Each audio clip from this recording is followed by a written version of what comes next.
On OSRC News at 7, Ondo Acting Governor Aiyedatiwa presents 384.53 billion naira 2024 budget before State Assembly. Ondo Legislature and Judiciary upskill tax knowledges to keep abreast of changing dynamics. Supreme Court reserves judgment on Kano and Bauchi governorship elections. And from the foreign scene, several people died, dozens sustained injuries in Czech University shooting.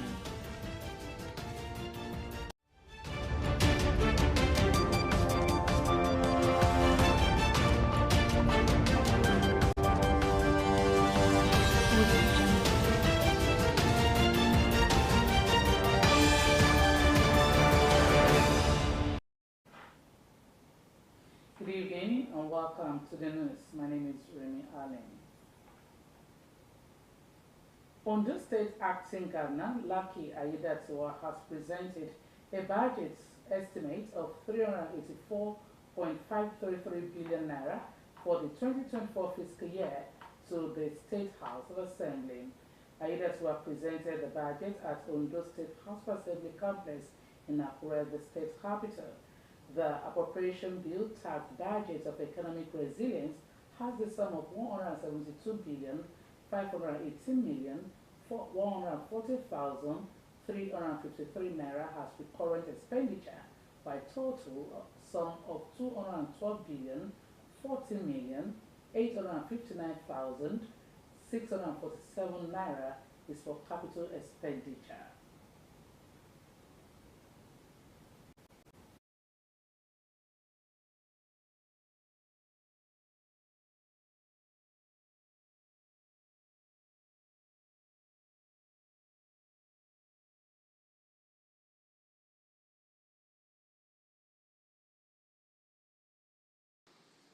We bid this administration the ultimate appearance before this Honorable House on budget matters.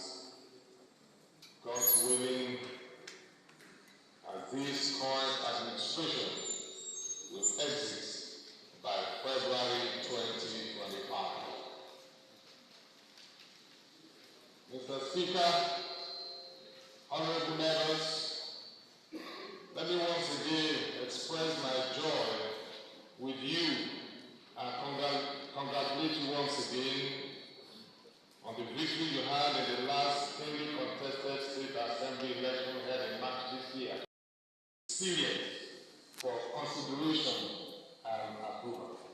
God bless Ondo State. God bless.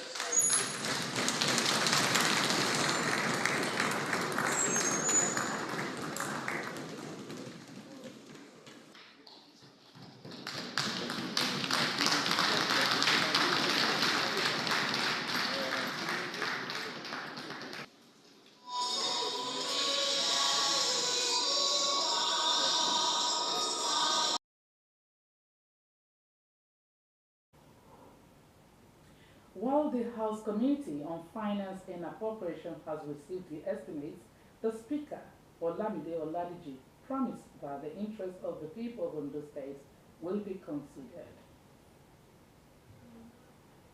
Ondo State Internal Revenue Service, ODIRS, in partnership with United Nations Development Program and Joint Tax Board, has organized training on taxation for judicial officers and the legislature in the state.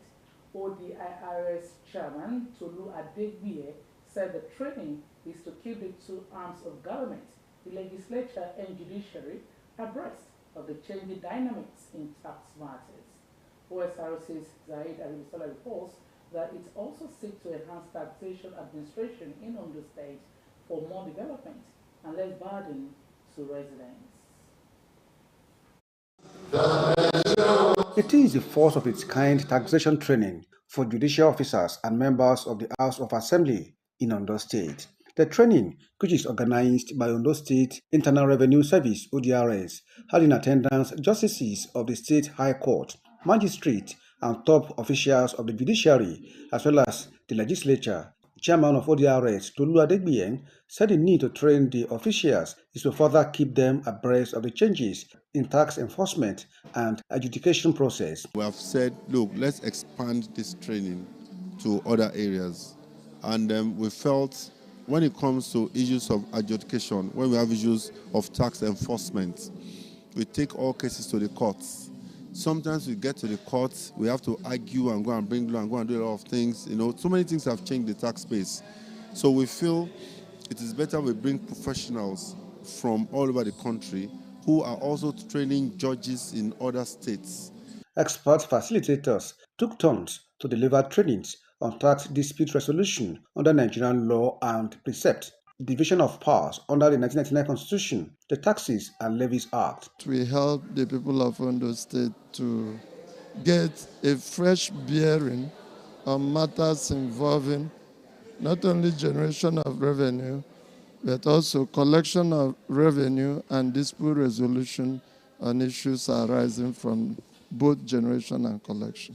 The training also featured conversation around curbing tax evasion and avoidance under the Nigerian law, the UK example, and gender issues in the tax space. It's like a continuation of what is happening in ODRS and the state in general, is that for all stakeholders across the tax-paying spectrum, you need to keep them abreast of what you are doing, you need to enlighten them, and then you need to rub minds with them so as to make the taxation process from collection to endorsement seamless. The Speaker of Ondo State House of Assembly, Olamide Oladiji, and representative of the State Chief Judge, Justice Adeboyega Adebusoye, said the training will spur more critical attention to issues of tax and revenue collection. It's going to really help the state while it is all about this tax dispute resolution, how to manage it, and at the same time how to generate revenue for the state. We are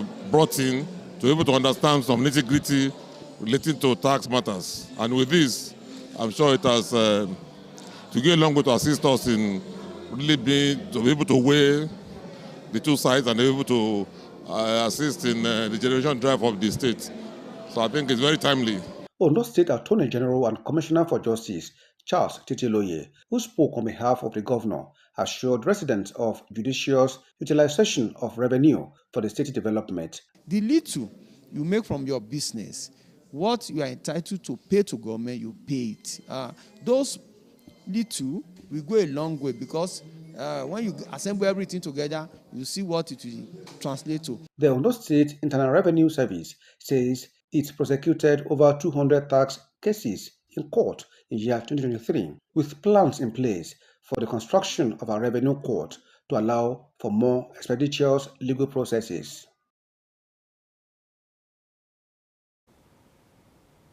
Ekiti State Governor Biodun Oyebande has approved the payment of 15,000 Naira wage award for raw workers in the state as part of measures put in place to cushion the effects of the current economic situation in the country. The payments will run for 6 months, pending an agreement being reached on the minimum wage for workers. Pensioners in the state will also receive 10,000 Naira wage award for 6 months as approved by the governor. Describing Ekiti workers as dedicated, reliable and understanding, the governor urged them to continue to live up to expectations as the engine room of the government, adding that his administration would continue to take care of their welfare within available resources. The Port Harcourt Refining Company in Rivers State has recommenced operation in line with the federal government's promise to ensure the production of refined products at the facility in December 2023. The development comes after many years of underperformance and turnaround maintenance of the facility. Recommencement of operations at Port Harcourt Refinery comes over 2 years after the federal government approved funding of $1.5 billion to repair one of its biggest oil refineries. 4 of Nigeria's refineries in Port Harcourt, Warri and Kaduna have a combined capacity to process 445,000 barrels per day, but they were shut down in 2019. Despite being Africa's #1 oil producer, Nigeria has relied on imports of petroleum products because of lack of domestic refining capacity. Nigeria has received approval from the United Nations to have an extended exclusive economic zone. The feat allows Nigeria to redraw the territorial map of its sovereignty in the Gulf of Guinea, thereby granting the right to exploit the abundant carbon and marine resources in the area. According to the chairman, United Nations Commission on the Limits of the Continental Shelf, Nasser Al-Ziri, the approval coincided with the creation of Ministry of Marine and Blue Economy by President Bola Tinubu to boost the maritime sector. Al-Aziri said Nigeria will now have more maritime space with the additional 20 nautical miles, which is about 37 kilometers. He added that the Gulf of Guinea serves as a strategic trading route where there are high-level commercial maritime activities like fishing. General Superintendent of Deeper Life Bible Church, William Kumuyi, has advised the federal government to be sensitive and reduce the suffering of Nigerians, urging those in authority to be practical in the area of palliatives by making the citizens feel the effects. He also called on Nigerians not to allow themselves to be drowned in the ocean of distress occasioned by unfavorable situations in the country, but to raise up their heads, float, and be profitably engaged despite all odds. Kumuyi gave the charge at Deeper Life International Conference Center, Mowe, Ogun State, during the opening ceremony of the church's December Global Crusade. The cleric also tasked church leaders to help their needy members and not just focus on evangelism and other programs of the church. The General Superintendent decried the gospel of same-sex marriage, calling on people to flee from all appearance of the devil. You're watching OS House News at 7. We'll now go on a short break. We'll be back shortly. Please, just stay with us.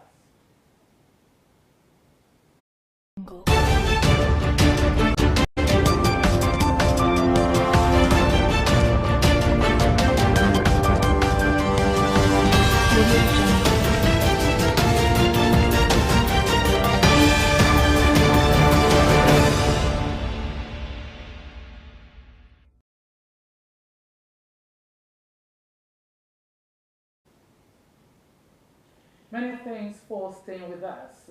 You can watch us live on our website www.osrc.ng or follow us on Facebook at OSRC TV, and on YouTube you can subscribe to our channel OSRC TV Undo. Moving ahead, the Supreme Court has reserved judgment in the appeal filed by the Kano State Governor Abba Yusuf challenging the verdict of the Court of Appeal and the State Election Petitions Tribunal, which removed him from office. The 5-member panel, led by Justice John Okoro, reserved the judgment after parties adopted their brief of arguments. At the day's proceedings of the hearing of the Kano Governorship Appeal, Justice Okoro urged counsels involved in the matter to meet and agree on which of the 9 appeals and cross-appeals that should be heard, with the outcome binding on the remaining 8. In September, the tribunal nullified the victory of Yusuf, the candidate of the New Nigerian People's Party (NNPP) in the March 18 governorship election. The Court of Appeal, in the same vein, upheld the verdict of the tribunal in its November ruling. In the same vein, the Apex Court has reserved judgment in the appeal by All Progressives Congress Bauchi governorship candidate Sadiq Abubakar against the election of Governor Bala Mohammed. Both the tribunal and Court of Appeal have dismissed Abubakar's appeal for lack of merit. Abubakar contended that several electoral documents used during the poll were not properly filled. However, the appellate court held that the APC candidate failed to prove credible evidence and testimony to buttress his allegations. After listening to the parties' arguments, the five-man panel of the court, led by John Okoro, reserved judgment on the matter. The Imo State Police Command has arrested a suspected commander of the proscribed Indigenous People Biafra IPOB at his hideout in the state. Disclosing the arrest, the police public relations officer Henry Okoye said the suspect was nabbed alongside three others. Okoye identified the suspect as Ikechukwu Uba of Emowa Ndidi in Oru West local government area of Imo State. He said the commandant's anti-kidnapping squad discovered in his house two locally made revolver, one double barrel, and 33 rounds of live cartridges during an intense search. Police operatives also nabbed a suspected kidnapper, Sylvester Ambo, and recovered one locally made pistol in his possession. Nigerian Correctional Service has announced the recapture of two awaiting trial inmates that escaped a medium security custodial center in Katsina. The State Public Relations Officer, Najibullah Idris, revealed that the duo escaped from custody 2 months ago, but an immediate search party was constituted in collaboration with sister security agencies, leading to the arrest of one of the fugitives, Ibrahim Lawal. Lawal's rearrest resulted in recapture of the second escapee, Musa Isa, in Kaduna Metropolis. Comptroller General of Corrections, Mohammed Aruna, expressed appreciation to the search team and further assures the public of the service's continuous resolve to secure all custodial centers in Nigeria. And from the foreign scene, Czech police say several people have been killed and dozens injured in a reported shooting near Charles University in central Prague. According to the police, the gunman had been eliminated and the building evacuated. Authorities said the whole of the square and several cities around the universities were closed. Prime Minister Petri Fiala said he had cancelled upcoming engagements in light of the tragic events. 2024 could bring new turbulence for the two great powers, China and the United States.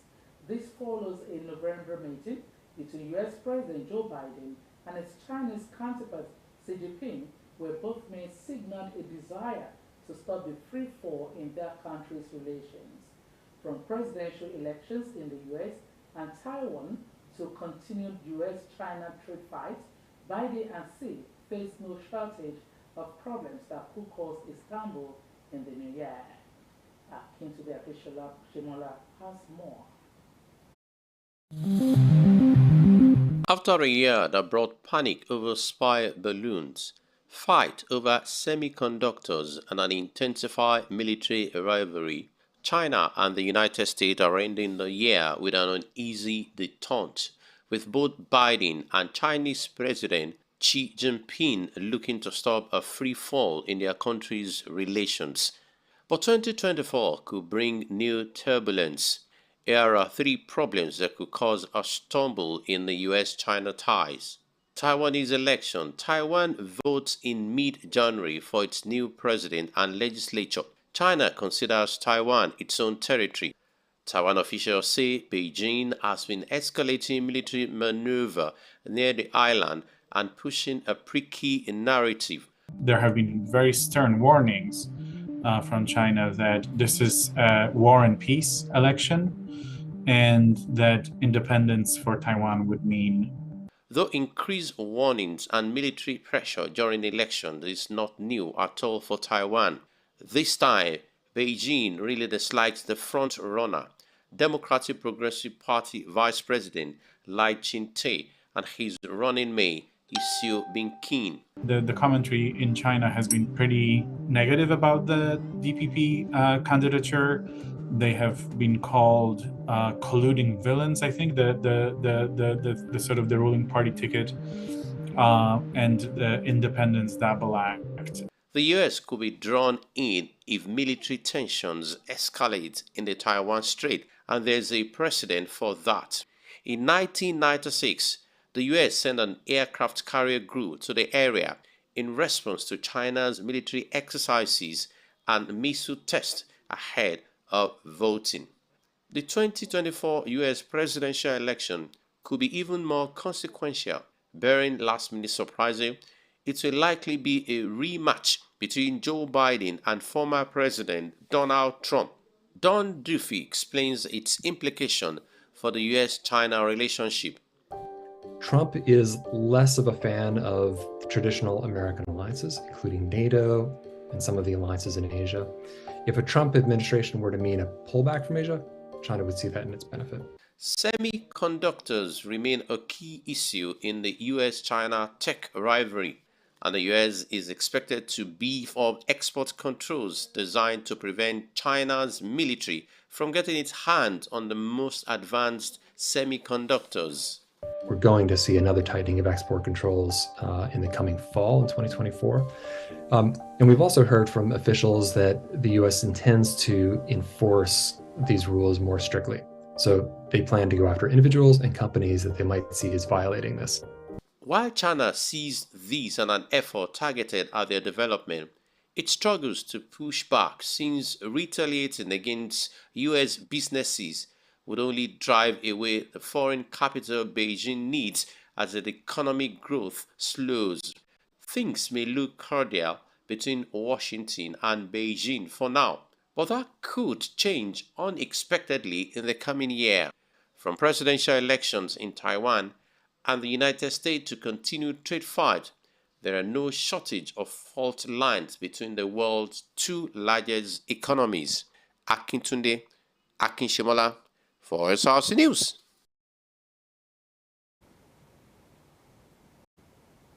Ukrainian President Volodymyr Zelensky has expressed confidence the U.S. would not betray his country by withholding crucial wartime funding as it fights off a Russia invasion.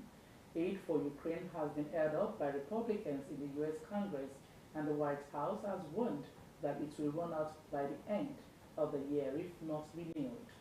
Adirunke Kolawole has the detail.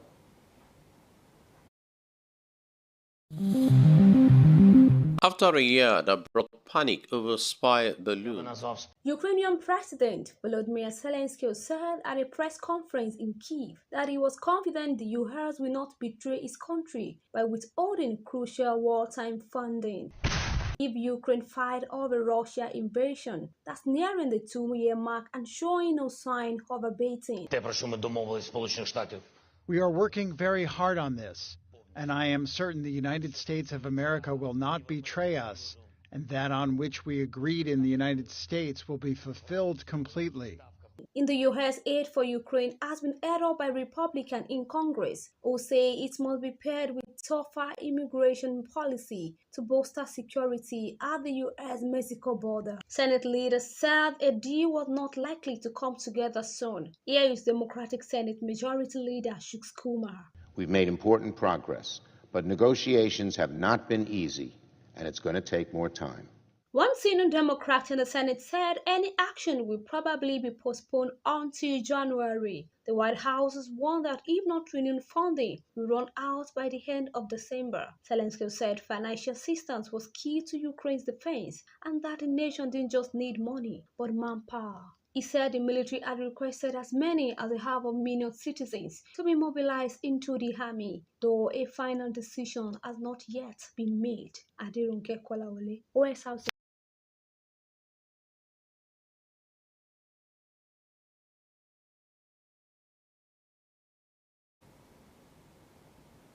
Moving to sports, goals from Akwibo, Bianuju and Chinaza Choribi were all Sunshine Queens needed to defeat Remo Stars ladies in match day 6 of the Nigeria Women Football League, NWFL. The match played at Ondo State Sports Complex Akure saw Sunshine Queens' efforts to increase their lead unsuccessful as the visitors kept it tight after the first goal. Benga Uluwajana was there and now reports.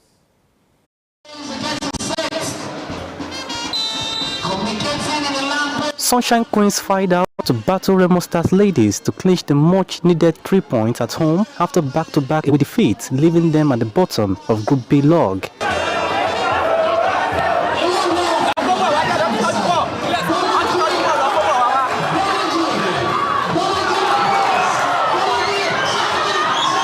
Akubo Obianuju gave the Akure Landladies the lead in the 36th minute from a 25 meters free kick.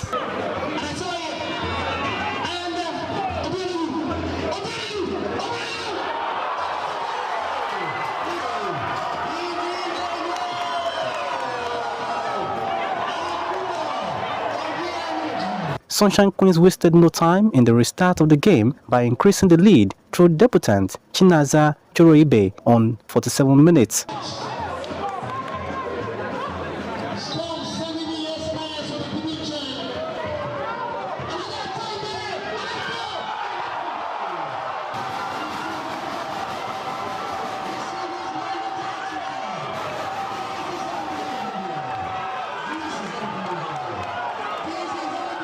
The Queens were in charge of the encounter from the blast of the game as Bolaji, Olamide, Soroibe and Obianuju combined well in the midfield to feed the attackers with good passes. The visitors reacted swiftly to the goal by reducing the deficit in the 48th minute through Isegbo Blessed strike.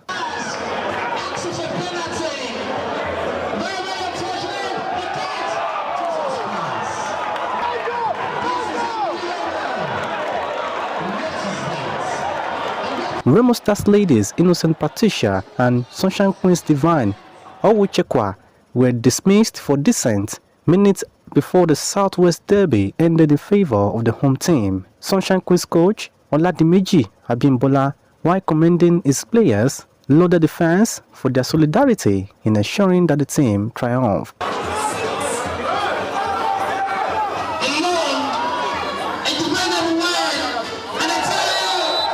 Binga Oluwajano, Osrc News.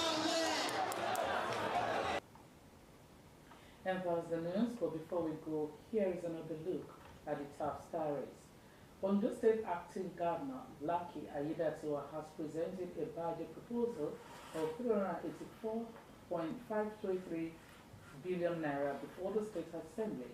The appropriation bill tagged Budget of Economic Resilience has the sum of 172,518,140,353 naira as recurrent expenditure, while a total sum of 212,040,859,647 naira is for capital expenditure. We also told you that the legislature and judiciary in Ondo State have upskilled their tax knowledges to keep abreast of changing dynamics. Also in the news tonight, the Supreme Court has reserved judgment on the Kano and Bauchi governorship elections. And from the foreign scene, several people have been killed, dozens injured in a Czech university shooting. And that's the news. Many thanks for watching. Good evening.